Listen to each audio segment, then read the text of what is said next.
제가 며칠 전에 맨하탄에서 반고호 전시회 갔다 왔어요. 거기에 일반 전시회하고는 조금 다르게 이제 멀티미디어로 이렇게 보여주는 게 있었는데 그 자막에 잠깐 스쳐 지나가는 것이 제가 이해하는 게 맞는지 모르겠는데 그림을 그리는 데 있어서 중요한 것은 무엇을 그릴지를 결정하는 거라는 거예요. 그렇죠? 예, 뭘 그릴지. 그리고 또 하나 무엇을 그리지 않을지를 결정한다는 거예요. 모든 걸 다 그리는 게 아니라 그 중에서 작가가 원하는 것을 그린다는 거예요. 어떻게 보면 우리 인생은 우리의 시간과 우리의 돈과 우리의 관심과 우리의 에너지와 우리의 모든 것이 제한되어 있잖아요. 그래서 어떤 것을 취할 것인지, 어떤 것을 행해야 될 것인지, 또 어떤 것을 하지 말아야 될 것인지를 우리는 매일매일 결정하고 사는 거예요. 지금 이 시간에 우리가 여기 왔다는 것 자체도 벌써 여기에 오기 위해서 다른 걸 아마 포기한 게 있을 겁니다. 분명히. 그죠? 집에서 편하게 있을 수도 있는데도 이 자리에 나왔지 않습니까? 그런 것처럼 우리 인생에도 어떤 것을 해야 될지, 어떤 것을 하지 말아야 될지를 결정하는 것이 우리 에브리데이 라이프에서 우리가 해야 될 거라는 것이죠. 자, 그래서 오늘 이 말씀은 우리가 잘 아는 디모데후서는 사도 바울이 어떻게 보면 자기가 이제 하나님 나라 갈 날이 얼마 남지 않은 것을 자기는 알고 있었어요. 그래서 유언처럼 기록한 말씀이 바로 디모데후서의 말씀인데 여기에서 이제 첫 번째로 보면 내 아들아 그렇게 시작을 합니다. 내 아들아. 영적인 자녀로서 디모데는 사도 바울에게는 정말 소중한 아들 같은 존재였어요. 그래서 아들아 이렇게 이야기하면서 마지막이 다 된 것을 자기가 알기 때문에 가장 소중한 유산을 주고 싶었던 것이죠. 그렇죠? 예, 가장 소중한 것. 그럼 그 소중한 게 뭔가? 우리가 좋은 유산을 남길 수도 있고 안 좋은 유산을 남길 수도 있어요. 좋은 유산은 뭐겠어요? 우리가 정말 사람들을 축복해주는 유산을 남길 수도 있고 좋은 삶의 모범을 남길 수도 있어요. 예. 그런 여러 가지 우리가 삶의 모범과 신앙의 유산을 남겨줄 수가 있는데 나쁜 유산도 있어요. 자녀가 준비도 되지 않았는데 많은 돈을 남겨준다든가 아니면 정말 나쁜 기억이라든지 잘못된 행동의 모습을 남겨줄 수도 있는 거예요. 그래서 어떤 사람들은 그런 유산을 받고 평생을 그 자녀들이 힘들어하는 사람도 있죠, 사실은. 그래서 우리는 항상 무엇을 남길 것인가 이것을 생각하지 않을 수가 없어요. 우리가 원하든 원하지 않든 우리는 뭔가를 남길 수밖에 없어요. 우리의 모든 삶의 흔적들이 결국 우리의 유산으로 우리의 주어진 다음 세대에게 넘어간다는 걸 우리가 생각을 하면 우리의 삶이 얼마나 소중한지 그렇게 생각을 해보는 거예요. 만약에 오늘 저녁 8시에 우리 모두의 자신의 장례식이 여기에서 일어났다고 생각을 해보세요. 그래서 이렇게 누워있는데 이제 일생을 지나간 생을 돌아볼 거 아닙니까? 돌아보면 내가 정말 좀 유럽도 가고 아프리카도 가고 이 남미도 가고 하면서 더 즐기지 왜 못했을까? 왜 맛있는 집에 맛집을 돌아다니면서 내가 그걸 잘 못한 게 그게 너무 아쉽네. 내가 왜 돈을 좀 적게 벌어가지고 힘들게 살았을까? 내가 조금 더 우리 애들을 갖다 닥달을 시켜가지고 좀 좋은 대학을 보내게 하지 않았을까? 이런 걸 후회하겠어요? 그 자리에서? 아니면 내가 용서하지 못했던 것, 내가 사랑하지 못했던 것, 내가 소중한 것에 내 인생을 보내지 못했던 것에 대한 아쉬움이 얼마나 많이 있겠어요. 그렇죠? 예, 그래서 여기에서 이제 사도 바울이 디모데에게 자기의 소중한 유산, 가장 소중한 말을 지금 하려고 하는 거예요, 여기서. 그래서 우리는 우리 자녀들에게 뭘 남길 것인가, 그것을 이제 생각을 하면서 살아야 되지 않을까, 그런 생각을 하는 거죠. 저는 두 아들이 있는데, 우리 아들한테 지금까지 이제 아들이 다 컸기 때문에 이제 특별하게 같이 살지도 않고 하니까, 그런데 뭘 남길까 생각을 해보니까, 하나님 말씀을 좀 남겨야 되겠다. 그래가지고 이제 성경을 딱 쓰려고 했는데, 가만히 보니까 성경이 너무 많은 필사하는 이야기 들어보면 제가 도저히 감당이 안 되는 거예요. 그래서 애들이 또 한국말도 잘 못하고 하니까 이제 작년부터 해서 뭘 했냐면, 영어 성경을 읽으면서 제가 이렇게 밑줄을 긋기 시작을 했어요. 그래서 밑줄 끈 부분만 내가 글자로 써서 이제 주겠다고 이제 작정을 하고, 그래서 올해 들어와가지고는 이제 창세기부터 제가 밑줄 친 걸 쭉 쓰는데, 오늘 아침에 제가 시편 119편을 지금 쓰다가 왔어요. 예, 그래서 이제 그걸 딱 계시록까지 제가 밑줄 친 것을 해서 전해주려고 해요.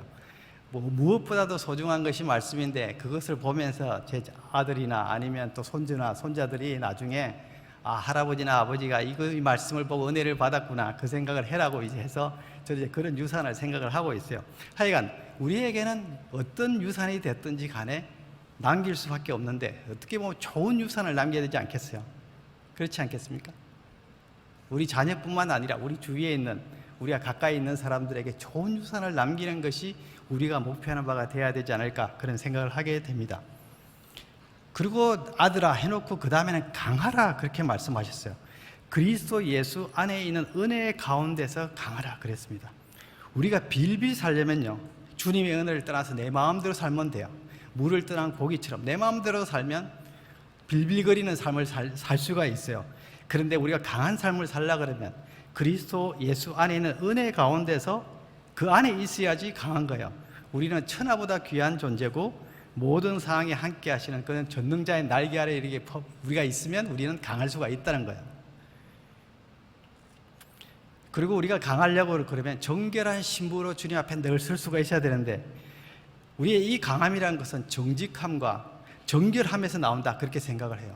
어떤 관계든지 간에 하나님과 우리의 관계, 또 뭐 부부 관계, 아니면 자녀 관계, 어떤 관계라 하더라도 관계가 강하려면, 정말 흔들림 없이 강한 관계를 가지고 있으려면 정직하고 정결해야 된다는 거죠.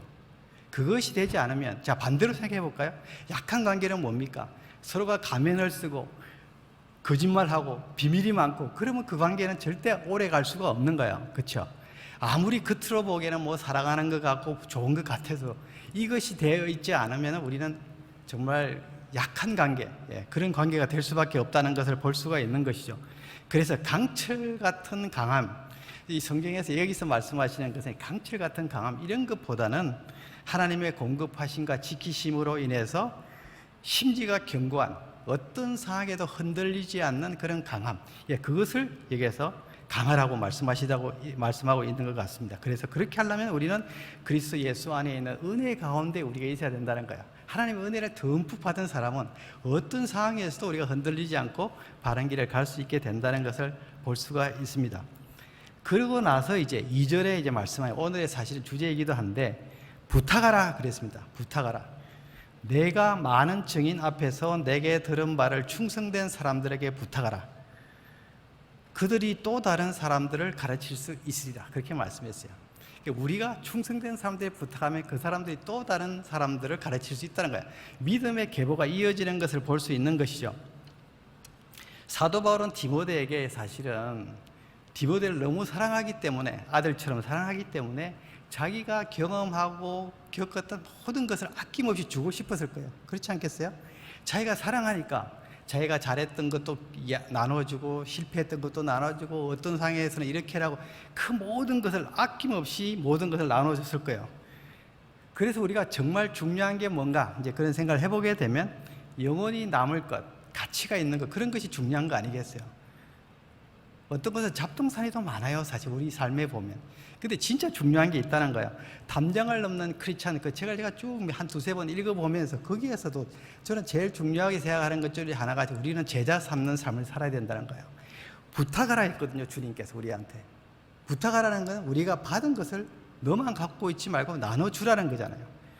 거기에서 이제 사실은 영적으로 계속해서, 그래서 우리가 사실 지금 예수님을 믿고 이렇게 이 자리에 나와 있는 것도 보면 우리 믿음의 선배들을 통해서 쭉 연결돼서 오늘까지 오게 된 거 아니겠어요? 그럼 또 우리를 통해서도 그런 믿음의 계보가 계속해서 연결되어지는 것이 주님이 원하시는 거 아니겠냐는 것이죠. 그래서 다른 사람을 전도하고 이렇게 그 사람이 잘 성장할 수 있도록 도와주는 것, 그것이 우리에게 중요한 게 아닌가 하는 거죠. 거창하게 생각할 필요도 없고, 이것은 뭐 특별한 사람만 하는 게 아니라, 은사가 있는 사람만 하는 것이 아니라 우리 모두에게 주어진 사명이 바로 이런 일을 해라고 주님이 우리를 부르셨다는 것이죠. 그래서 우리가 1차적으로 보면 우리 자녀들이 그 대상이 될 수 있지 않을까 생각을 합니다. 말씀대로 순종하며 잘 살아갈 수 있도록 우리가 가르치고 모범을 보이고 기도해주고 이제 그런 일들을 우리가 하는 거 아니겠어요? 또 우리가 조금 범위를 넓혀가면 1대1이 또 좋은 시작이 될 수 있을 것 같아요. 1대1 하면서 또 그 형제와 자매의 어떤 신앙이 잘 성숙할 수 있도록 우리가 눈물의 기도와 함께 또 사랑으로, 관심으로, 모범으로 이렇게 나눠주는 거죠. 그래서 아낌없이 나누고 모범을 보이고 격려하고, 그리고 각자에게 주신, 사실은 사람들마다 우리에게 스토리들이 다 있잖아요. 주신 은혜가 있잖아요. 아마 우리 여기 앉아 계신 우리 한 분 한 분을 하고 같이 이야기를 해보면 아마 밤을 새워도 이야기할 수 있는 그런 스토리들이 있지 않습니까? 하나님이 나를 이렇게 인도하셨다. 내 어려울 때 이렇게 주님께서 역사하셔서 내가 그걸 잘 극복했다. 하여간 그런 모든 스토리들을 받은 은혜들을 우리는 내만 간직하는 것이 아니라 그것을 나의 자녀와 또 우리의 가깝게 주님께서 만나게 하신 사람들에게 나눠줘야 될 그런 책임이 우리에게 있다는 것을 우리는 기억할 필요가 있다는 것이죠. 그래서 저도 이제 이 말씀을 이제 기억하면서 그럼 저는 어떻게 살아야 되나? 저도 뭐 어떻게 보면 조금 이렇게 이제 인생을 좀 살 만큼 살았는데 어느 정도는요. 예, 그래서 제가 지금까지 저는 머리가 좋은 사람들은 다 기억을 하는데 저는 기억을 금방금방 기억을 다 잊어먹거든요. 그래서 다 그걸 기록을 해놔요. 기록을 해놓은 게 이제 굉장히 몇십 년 전부터 계속 이제 은혜 받았다든지 책을 보면 이제 기록을 하는데, 그래서 이제 그걸 갖다가 그게 또 그 양이 너무 많은 거예요. 그래서 그걸 좀 정리를 해서 이걸 가지고 내가 하나님이 저한테 주신 은혜를 좀 나눠드려야 돼, 서로 나눠야 되겠다는 생각을 하고 이제 컴퓨터 파일로 이렇게 만들고 있어요. 그래서 주제별로 이렇게 나눠서 하다가 보니까 이제 첫 번째 파일이 완성이 됐어요. 얼마 전에. 예, 계속해서 업데이트를 해야 되지만, 그래서 원하는 분들한테는 누구에게든지 이제 그것을 나누려고 이제 이렇게 그렇게 준비를 하고 있어요. 제가 지금까지 살아오면서 이제 책을 몇 권, 영어로 된 책을 이제 한국말로 번역한 책이 몇 권이 있어요. 근데 어떻게 번역을 하게 됐냐면은 제가 책을 읽는데 막 너무 감동이 오는 거예요. 너무 깨달음이 있고 그래서 혼자만 내가 이것을 갖고 있기엔 너무 아까운 거예요. 그래가지고 결국 번역을 몇 권 하게 됐어요. 제가 영어도 잘 못하고 한국말도 잘 못한다는 걸 내가 너무 절감하면서도 받은 은혜가 너무 크니까 그것을 하게 되더라고요. 예. 그래서 제가 최근에 이제 2년 좀 됐나 어떤 이제 또 한국 출판사에서 이제 부탁을 해서 제가 또 한 권의 책을 이렇게 번역을 해달라는 부탁을 받았는데, 제가 영어도 잘 그렇고 한국말도 그렇고 또 시간도 그렇고 이거 굉장히 시간을 많이 써야 되는 거라서 내가 처음 부탁을 받을 때는 노라고 대답했어요. 그런데 원고를 또 봐야 되지 않겠어요? 원고를 읽어보는데 제가 너무 또 거기 감동이 되는 거예요. 그래가지고 할 수 없이 제가 번역을 하게 돼서 그게 이제 9월 달에 최근에 나온 책이 바로 이 책입니다. 이게 뭐냐면 이 제목은 이제 랜디 알콘의 기빙이란 책인데, 근데 이제 영어로 제가 번역한 주제는 뭐냐면 신나는 인생의 비결 나눔. 그거예요. 신나는 인생을 살고 싶잖아요. 우리도 그렇잖아요. 은퇴를 했건 뭐 열심히 일을 하건 뭐 이제 주부로 살건 간에 우리는 신나게 살고 싶잖아요. 그럼 어떻게 신나게 사냐? 그래서 사람들이 여러 가지를 해보죠. 뭐 놀러도 가고 뭐 운동도 하고 하여튼 여러 가지를 해보는데 그게 다 몇 번 하다가 보면 그 한계에 딱딱 부닥치는 것을 너무 우리가 절감하잖아요. 그러니까 여기에서 말하는 거는 뭐냐? 우리가 다른 사람을 나눌 때, 다른 사람께 섬길 때 그 신나는 삶이 된다는 거야. 우리가 다른 사람을 도왔을 때 어떻게 보면 그게 잃어버린다고 생각해요. 내가 누구를 뭐 도와줬다 하면은 나한테는 마이너스, 그 사람한테는 플러스가 되겠지만 그걸로 끝인 줄 알아요. 근데 실제로는 그렇지 않다는 거예요. 나눠주는 내가 벌써 주님이 주신 기쁨을 맛보게 되고, 말로 할 수 없는 내가 나를 위해서 쓴 것보다도 훨씬 더 많은 기쁨을 누리게 되고, 또 받은 사람도 받은 사람대로 또 받은 것에 대한 감사가 넘치게 되고, 또 주님께서는 그것을 기억하시고 영원한 상급으로 우리를 주신다. 이걸 생각을 해보면 이건 어마어마한 축복이 되는 거예요. 그러니까 우리가 신나는 삶을 살고 싶은 사람들은 나눔의 삶을 살아라고 이 책에서 이야기를 하고 있습니다. 그래서 우리도 보면 우리의 삶이 어떠해야 될 것인지, 그래서 아마 우리가 인생을 다 마치고 났을 때 남아있다고 하면 다른 건 다 없어진다 그랬잖아요. 다 불을 통과해야 되는데 불에 다 타고 없어진다 그랬어요. 근데 남아있는 게 있어요. 그 중에서 그것은 우리가 주님 나라를 위해서 또 형제들을 위해서 우리가 수고했던 모든 것들은 하나도 없어지지 않고 다 끝까지 우리가 하늘나라 가면 그곳에서 만나게 된다는 것을 우리가 기억하면 우리의 삶이 어디에다가 포커싱을 해야 될지를 우리가 알 수 있지 않을까, 그렇게 생각을 하게 됩니다. 자, 그렇게 부탁하면서 이런 것을 다 부탁해라. 부탁해라. 그렇게 말씀하시고, 그 다음에 말씀하시는 게 고난을 받으라 그랬습니다. 좀 우리가 듣고 싶지 않은 말씀이기는 한데, 그리스도 예수의 좋은 병사로 나와 함께 고난을 받으라 그랬어요. 우리가 사실 훈련을 받고 세상과 육신과 사탄과 이렇게 싸우는 것은 그렇게 쉬운 일이 절대 아니거든요. 그리고 이 세상을 거슬러서 가야 되기 때문에 에너지가 있어야 돼요. 그러니까 우리가 그리스도인의 삶을 산다는 것은 어떻게 보면 참 고난스러운 삶이다 이렇게도 말할 수가 있어요. 기쁨도 있지만 또 힘들 수도 있는 거죠. 사실 당연히 있는 거죠. 그런데 여기는 이제 병사를 이야기하면서 병사로 복무하는 자는 자기 생활에 얽매이는 자가 하나도 없나니 이는 병사로 모집한 자를 기쁘게 하려 함이라 그랬습니다. 이제 군사로 부름을 받았다는 말은 나를 위해서 사는 사람이 아니라 모집한 자를 기쁘게 하는 것이 우리의 사명이라는 거예요. 그래서 C.S. 루이스가 이야기했나? 그게 우리에게는 두 가지가 있다 했는데, 하나는 한 사람을 위해서 우리는 창조되었고 한 장소를 위해서 우리가 창조됐다는 거예요. 우리 인간이 한 사람은 예수 그리스도를 위해서 살도록 우리가 창조되었고, 또 한 곳 천국, 우리가 영원히 갈 곳을 위해서 우리가 창조되었다는 거예요. 우리가 이것을 잊지 않고 사는 것이 바로 병사의 삶이라는 거예요. 그래서 누가 사령관인지를 알고 항상 우리는 이제 내가 내 삶의 주인이 아니라는 걸 항상 기억을 해야 돼요. 지난번에 목사님도 말씀하신 것 같은데 사탄경의 1장 1절 이야기 들으셨죠? 내 삶의 주인은 내다. 이제 이거예요. 그러니까 내가 하고 싶은 대로 사는 거예요. 그것은 일반 세상에서 하나님 없이 사는 사람들은 그렇게 사는 거예요. 그렇게 살다가 비참하게 살 수밖에 없는 인생을 마무리하는 거고, 우리는 우리의 주인이 누군지, 우리의 사령관이 누군지를 분명히 알고 사는 것이 중요하다는 거죠. 그래서 항상 우리는 무슨 결정을 할 때마다 내가 주인이 아니구나, 그걸 기억을 하지 않으면 결코 우리가 올바른 병사의 삶을 살 수 없게 된다는 것을 볼 수 있습니다. 그래서 우리가 항상 큐티하고 나누고 순종하고 충성하고 할 때마다 내 주인이 누구신가, 항상 그 생각을 하고 주인이 뭘 원하시는가, 나를 통해서 지금 이 시간에 뭘 하기를 원하시는지, 그런 것을 항상 물으면서 사는 것이 중요하다는 것을 볼 수 있습니다. 병사에 대한 이야기를 하고 나서는 운동선수에 대한 이야기를 하는데, 여기서는 법대로 경기를 해야 된다는 거예요. 경기하는 자가 법대로 경기하지 아니하면 승리자의 관을 얻지 못할 것이며, 그렇게 말씀하고 있어요. 우리가 경기를 할 때, 얼마 전에 올림픽에 있었는데 아무리 그 사람이 세계 신기록을 세웠던 1등으로 들어왔던 규칙을 어기면 그 사람은 탈락이에요. 그건 아무 기록이 남지가 않는 거예요. 우리가 그리스도의 삶을 살 때 똑같은 룰이 적용이 되는 거예요. 하나님의 법대로 우리가 경기를 해야지 주님께서 인정을 하시지, 하나님의 법과 어긋나게 내가 아무리 열심히 했다고 하나님이 그거 열심을 했다고 되는 게 아니다는 거예요. 그래서 우리는 말씀 속에 늘 말씀을 보면서 하나님 뭘 원하시고, 하나님의 룰이 뭐고, 하나님은 뭘 기뻐하시고 뭘 안 좋아하시는지를 우리가 늘 알 필요가 있다는 것을 여기서 알 수가 있습니다. 그 다음에는 이제 농부의 이야기를 합니다. 수고하는 농부가 곡식을 먼저 받는 것이 마땅하니라 그랬습니다. 농부는 열매를 가장 먼저 누리게 된다는 것이죠. 수고한 것에는 주님께서 반드시 보상하신다는 거예요. 이제 지난번에 제가 한번 수요 여성 예배에서 그 말씀을 좀 드린 것 같은데, 우리가 사실은 하는 모든 것들은 다 주님이 기록하고 계세요. 우리가 말하는 것, 우리가 도와줬던 것, 우리가 다른 사람, 힘든 사람 옆에서 있어줬던 것들, 우리의 모든 관심사들, 우리가 행동했던 모든 것들은 다 하나님께서 기록하고 계세요. 그래서 그걸 가지고 다 주님께서는 없어지는 게 아니라 다 기억하시고 거기에 합당한 상급을 주님께서 예비하고 계신다.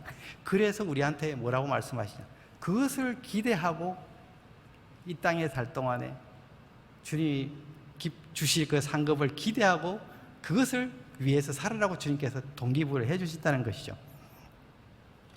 우리가 이것을 생각을 하면서 이제 하루하루를 살아가는 것이 바로 우리가 신나는 인생이 아닌가, 이제 그런 생각을 하게 돼요. 단순하게 없어지는 게 아니라 그랬죠. 분명히 주님께서는 기억하고 계신다는 것이죠. 그래서 고난을 받으라 그랬는데, 병사처럼, 운동선수처럼, 농부처럼 우리가 어떤 자세로 살아가야 될지에 대해서 이제 바울이 디모데에게 그렇게 이야기를 하고 있습니다. 그러니까 결코 이 세상은 쉽지 않지만, 고난도 있고 어려움도 있지만, 그러나 이것은 우리가 주님 앞에 영광스럽게 설 수 있는 준비를 하는 시간이기 때문에 기쁘게 감사하게 정말 가치 있게 보낼 수 있는 충분한 이 소중한 시간들이다. 이 이야기를 지금 계속해서 바울이 하고 있는 것을 여기서 알 수가 있습니다. 그리고 나서 7절에 보면 내가 말하는 것을 생각해보라 그랬습니다. 오늘날은 정보의 홍수 시대예요. 너무 뭐가 많습니다. 사실은 뭐 어디든 틀기만 하면 뭐든지 나오죠. 저도 아들한테 이게 어떻게 되냐 물어보면, 아빠 왜 그걸 물어봐, 구글에 다 있는데, 이제 이래 이야기를 해요. 그러니까 구글 물어보면 없는 게 없이 다 나오죠. 사실은 저는 사실은 집에서도 보면 이제 설거지하고 청소는 제가 아주 프로페셔널하게 잘하는데 요리는 아무것도 할 줄 아는 게 없어요. 예. 그래서 사람들이 걱정을 하더라고. 그래가지고 앞으로 사랑받지 못할 건데 그런 이야기를 해요. 그래서 야, 요리가 너무 어려운 것 같다 그러면 그거 너무 쉽대. 어떻게? 구글에 가서 유튜브 보면 다 나온다는 거야. 그 순서대로만 따라하면 뭐 너무 요리하기 쉽다는 거야. 요즘은 뭐 너무 쉽게 그렇게 돼 있어요, 사실은. 그렇게 하다가 보니까 우리가 생각을 안 해요. 따라만 하지. 이게 도대체 제대로 가고 있는 건지, 특별히 중요한 일에 있어서는 생각을 잘 못하는 그런 구조로 되어가는 것을 볼 수 있는 거예요. 그래서 우리가 생각하고 묵상하고 조용한 시간을 갖는 것은 참으로 중요하다는 생각을 많이 하게 됩니다. 무엇이 가치가 있는지, 그 영원까지 지속되는 것이 뭔지, 어떤 것은 별로 가치가 그렇게 내가 이렇게 신경 써서는 안 되는 것인지, 이런 것들을 우리가 생각하면서 살아야 되는데 그렇게 못한다는 거예요. 자녀를 키울 때도 좋은 습관을 키워줄지, 아니면 반짝 성과를 내려고 하는지, 신앙을 우선시할지, 아니면 성공을 우선시할지, 고기를 잡아줄지, 고기 잡는 법을 가르칠지, 이런 것을 우리는 매 순간순간 생각하며 살아가는 것이죠. 저는 그렇게 생각해요.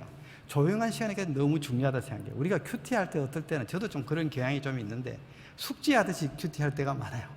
뭐 읽고 관찰, 해석, 적용해가지고 딱 해서 아주 딱 이렇게 아주 포맷이 딱 맞게 그렇게 하려고 하는 경향이 좀 있는데, 물론 그게 또 당연히 있어야 돼요. 그게 기본이긴 한데, 근데 정말 주님께서 나에게 지금 이 시간에 뭘 원하시는지, 이 상황에 하나님의 뜻이 무엇인지, 이 결정을 할 때 주님께서 기뻐하시는 정말 가치 있는 결정은 무엇인지, 거기에 대해서 우리가 좀 진지하게 주님 앞에서 조용히 묵상하는 마음으로 귀를 열고서 마음을 열고 주님의 음성을 들으려고 하는지, 이 시간이 저는 참 소중하지 않나 그런 생각을 하게 되는 것이죠.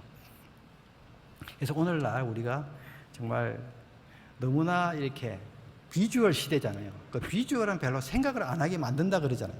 책을 보면 우리는 좀 생각을 해요. 근데 동영상을 보면 별로 생각을 안 하게 된다는 거예요. 우리 애들한테도 굉장히 저는 그게 위험하다 생각이 드는 거죠. 사고하는 그걸 못 하게 한다는 거예요. 우리가 오늘날의 이 환경이, 그러니까 그런 가운데서 일정하게 시간을 내서, 매일의 시간을 내고, 아니면 주말마다, 아니면 한 달에 한 번씩 이렇게 시간을 내서 정말 내가 바른 방향으로 가고 있는지, 내가 하고 있는 것은 정말 가치 있는 일을 내가 하고 있는지, 내가 미싱하고 있는 건 뭔지, 그런 것들을 우리가 생각할 필요가 있다는 것이요. 그래서 생각해보라 그랬습니다.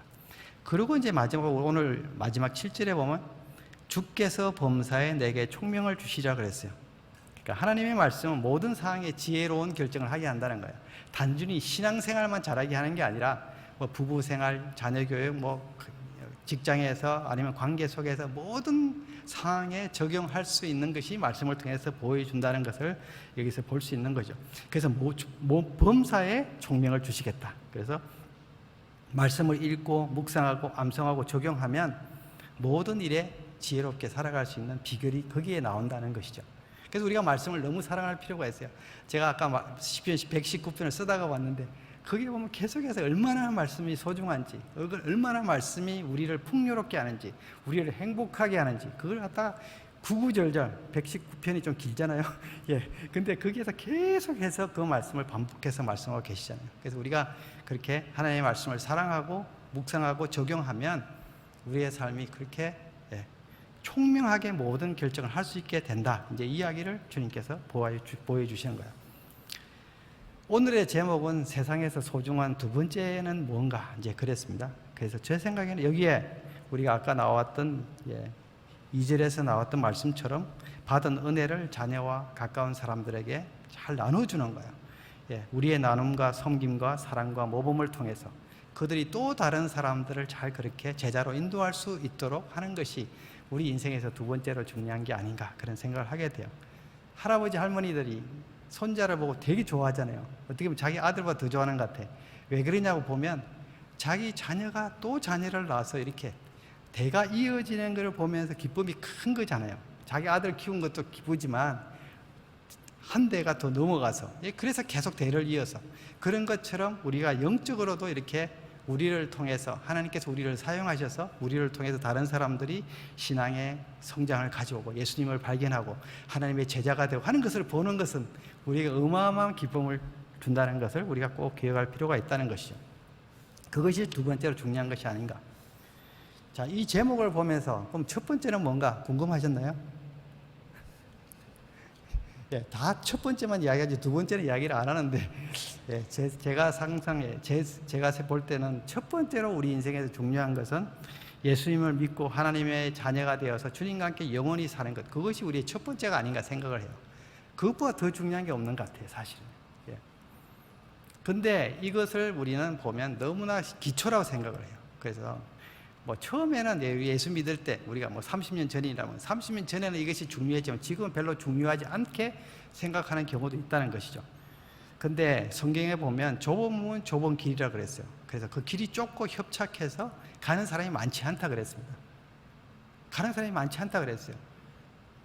우리도 우리 자신을 돌아볼 필요가 있습니다, 사실은. 그 노아 홍수 때 몇 명이 구원받았습니까? 그때 아마 수천만이 살았을지 모르는데 그 중에서 8명만 구원을 받았어요. 소돔과 고모라가 멸망할 때는 거기도 성이 굉장히 컸지만 그 중에 3사람만 구원을 받았어요. 출애굽했을 때 약 200만 명 정도가 이제 출애굽을 했는데 그 중에서 가나안에 들어간 사람 2명밖에 없어요. 어떻게 보면 굉장히 은혜로 받는 거라서 쉽다고 생각할 수 있지만 절대 쉬운 것도 아니다는 거예요. 굉장히 비싼 거예요. 하나님의 은혜는 굉장히 비싼 거예요. 주님이 엄청난 대가를 지불하고 우리를 했기 때문에 우리도 그렇게 모든 것을 버리고 주님을 따르지 않으면 우리가 하나님의 자녀로서 살 수가 없는 것이죠. 그래서 우리가 우리 자신에게 돌아올 필요가 있다, 저는 그렇게 생각을 해요. 우리가 예수 믿은 지 몇 년이 됐든 상관없이 항상 내가 정말 하나님의 자녀인가, 정말 주님의 구원에 내가 감사하고 감격하고 사는가, 정말 주님께서 나의 인생의 주인이신가, 이것을 우리의 매일매일의 삶 속에서 우리가 점검하고, 저는 아침마다 큐티할 때마다 이걸 꼭 점검을 해요. 그 말씀 갈라디아 2장 20절을 내가 묵상하면서 암송하면서 꼭 기억을 하거든요. 우리가 늘 우리의 매일매일의 삶 속에서 정말 주님이 나의 구세주며 주님이 나의 주인이신가 그걸 확인하는, 예. 그래서 그 확인이 뭐냐, 진짜 내가 구원받았다는 거면 그게 따른 열매가 자연스럽게 나오는 거예요. 그 열매가 없다 그러면 우리 자신을 돌아볼 필요가 있다는 거예요. 그래서 우리가 가장 중요한 것, 또 우리 부모님이나 또 다른 옆에 있는 우리 형제들이나 친척들에서 가장 중요한 것, 정말 그 사람이 하나님의 자녀가 되어서 구원받고 영원한 생명을 가졌는지, 그것이 우리의 첫 번째 관심이고 가장 중요한 일이고, 두 번째는 우리 인생에 있어서 주님께 주신 은혜와 사랑과 스토리를 우리의 가까이 있는 자녀부터 시작해서 우리의 주위에 있는 사람들에게 아낌없이 나누어 주는 것, 그것이 중요하지 않을까 그런 생각을 하게 됩니다. 제가 마지막으로 하나만 더 말씀드리고 싶은 것은 학교에 가면 이제 GPA라는 게 있죠. 예, Grade Point Average인가 해서 평점, 예, 이렇게 이야기하죠. 예, 그 평점을 2.0, 3.0 이렇게 하잖아요. 저는 이제 그걸 지금 하나 말씀드리고 싶어요. G는 goal. 우리의 목표가 뭐냐, 우리의 방향이 뭐냐, 이것이 분명해야 된다 생각합니다. 우리가 중요한 것에 우리 인생을 걸어야지, 별로 중요하지 않은 것에 우리 인생을 다 낭비를 해버리면 나중에 얼마나 후회스럽겠냐 이거죠. 두 번째, P는 뭡니까? 플랜을 잘 세워야 돼요. 우리가 그 고울이 있으면 그 고울을 위해서 잘 준비하는 그런 계획을 세워야 됩니다. 그거 없으면은 다른 바쁜 일들이 막 들어와서 그 일을 못하게 만든다는 거예요. 그리고 A는 뭐야? 액션입니다. 그 다음에 우리가 알았으면 우리는 그 따라 행하는 거야. 오늘날 우리는 너무나 많은 설교와 책과 뭐 좋은 게 너무 많아요, 사실은. 너무 많다 보니까 어떻게 보면 우리가 모든 걸 다 아는 것처럼 착각하고 살지, 실제로 우리의 삶하고는 전혀 관계가 없을 수가 너무 많이 있다는 거예요. 그래서 우리 자신을 항상 내가 할 수 있는, 내가 해야 되는 일들을 매일매일 우리가 하면서 그렇게 살아가야 되지 않을까, 그런 생각을 하게 됩니다. 그래서 우리가 정말 앞으로 남은 생은 소중한 것에 우리 인생을 투자를 하고 주님 앞에 섰을 때 정말 착하고 충성된 종아, 내가 적은 일에 충성했으니 내가 내게 큰 것을 맡기겠다, 주님의 그런 칭찬을 우리가 다 받아야 되지 않겠어요? 예. 그렇게 산 사람이 성공한 사람이에요. 이 세상에서 뭐 신문이 나고 이게 성공한 사람이 아니라 나중에 주님 앞에 섰을 때, 우리 인생의 최종 결산을 했을 때, 그때 주님께서 인정하시는, 칭찬하시는 그런 삶이 성공한 삶이에요. 우리가 그런 삶을 사모하고 우리가 매일매일, 그거는 뭐 그때 가서 결정하는 게 아니에요. 지금 오늘의 삶이 다 그거 연결이 되어 있다는 것이죠. 그래서 오늘 매일매일의 삶 속에서 우리 자신을 돌아보면서 가장 소중한 일에 우리가 우리의 남은 생을 투자하는 그런 삶을 살았으면 하는 간절한 바람이 있습니다. 감사하신 아버지 하나님, 오늘도 우리에게 생명 주시고 하나님의 자녀 되게 하시고 우리가 또 주님의 사랑을 사모할 수 있는 마음 주신 것을 감사합니다. 주님, 저도 잘 그렇게 살지 못하면서 하나님의 귀한 말씀을 함께 나눴습니다. 주님, 이 말씀이 우리에게 남은 생에 지침이 되게 인도하여 주시고 아버지, 주님의 관심사가 주님의 마음을 시원하게 해드리는 일이 우리의 관심사가 되고 우리가 소원하는 것이 되어질 수 있도록 은혜 내려 주시옵소서. 우리 한 사람 한 사람 가지고 있는 기도 제목들을 주님께서 만나 주시고 우리 아파하는 것, 우리가 고민하고 있는 것 주님께서 기억하여 주시고 아버지, 매일매일 주님 앞에 우리가 무릎을 꿇을 때마다 우리를 만나 주시고 주님의 크고 비밀한 것을 보여주시며 또 우리가 견고하게 서서 주님께서 보여주신 일에 우리의 남은 생을 정말 지혜롭게 잘 투자할 수 있도록 우리의 삶을 인도하여 주시옵소서. 우리와 함께 하시고 우리의 기도를 들으시고 우리는 정말 마른 막대기 같이 보잘것 없지만 주님께서 천하보다도 귀한 자녀라고 인정해 주시며 주님의 날개로 우리를 품어주신 주님의 크신 사랑에 감사와 찬양과 영광을 올려드리며 예수님의 귀하신 이름으로 기도드립니다.